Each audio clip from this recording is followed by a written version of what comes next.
Rukn al-Din Baybars, Mamluk commander, his defiant leadership and battlefield deception at Ain Jalut shattered Mongol invincibility and changed history. For half a century the world lives by a single rule. When the Mongols arrive, you surrender. Cities that resist are erased. Armies that stand their ground are annihilated. From China to Persia, from the steppes to Baghdad, the pattern never breaks. Walls fall. Kings kneel. Populations vanish. You know the stories. Skulls stacked into towers. Rivers choked with bodies. Entire regions emptied so completely that travelers ride for days without seeing smoke or farmland. The Mongols do not negotiate. They terrify first, then destroy. And it works. Every empire believes the same thing. The Mongols cannot be stopped. But in 1260, one moment changed everything. You are Rukn al-Din Baybars. Born a slave on the Eurasian steppe. Captured as a boy. Sold, resold, trained for war. Your life begins in chains.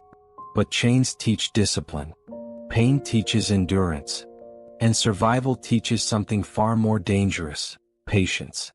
You rise through the ranks of the Mamluk Sultanate not because of blood, but because of skill. You are fast on horseback, deadly with the bow, calm under pressure. Now the Mongols are coming south. Hulagu Khan has already destroyed Baghdad. The Abbasid Caliph is dead. The Islamic world is in shock. The Mongols send a message to Egypt. It is not a threat. It is a command. Submit or be erased. You do not submit. Instead, your sultan executes the Mongol envoys. Their heads are nailed to the gates of Cairo. There is no turning back. Ahead of you lies Ain Jalut, the spring of Goliath, a narrow valley in Palestine. If the Mongols break through here, Egypt falls.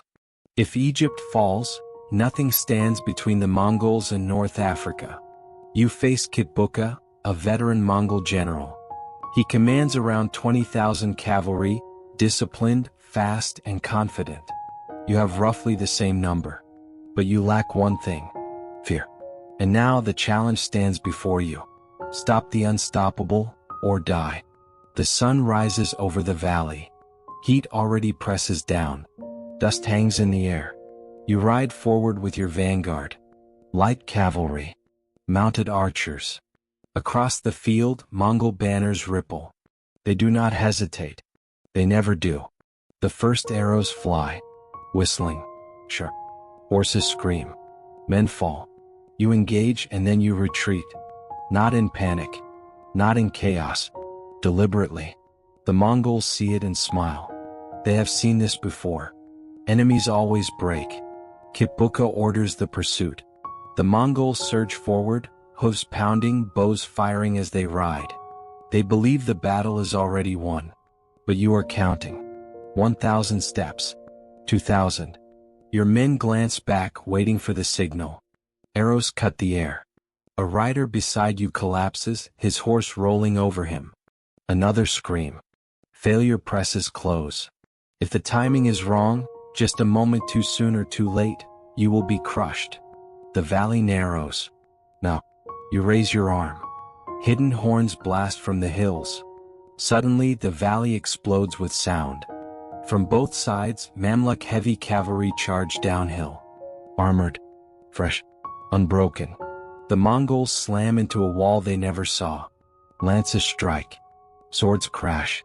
Horses collide at full speed. This is not a fleeing army. This is a trap. Kitbuka realizes it instantly. Too late. The Mongols try to maneuver, but the terrain betrays them. Their speed means nothing here. You turn back and charge. Steel meets steel. Blood sprays across armor.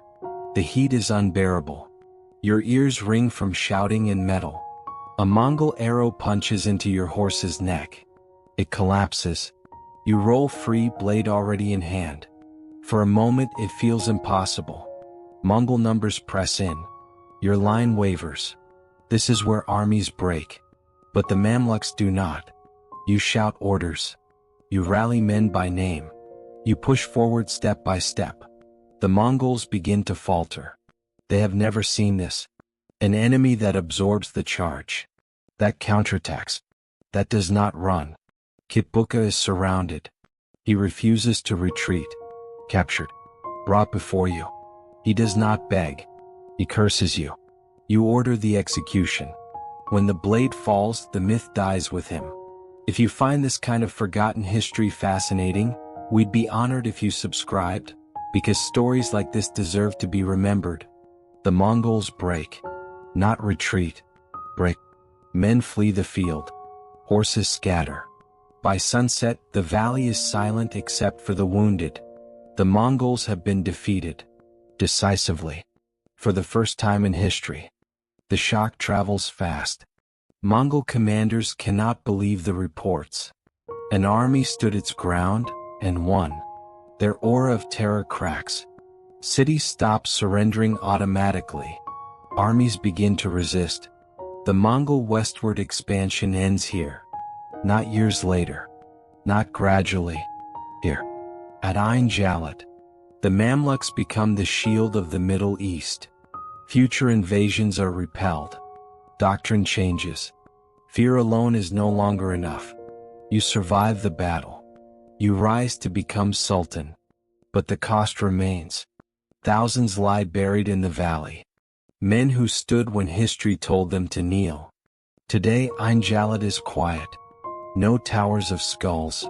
No monuments of terror. Just ground where the unbreakable rule was broken. This story matters now because it reminds you of something timeless. Power built on fear is fragile. Discipline and courage are not. If this story moved you like the video, subscribe for more forgotten battles that shaped the world. And comment if you visited this region, or if your family once served in its armies. Honor to Baybars. Honor to the Mamluk army. And honor to the moment the Mongols realized they would not break.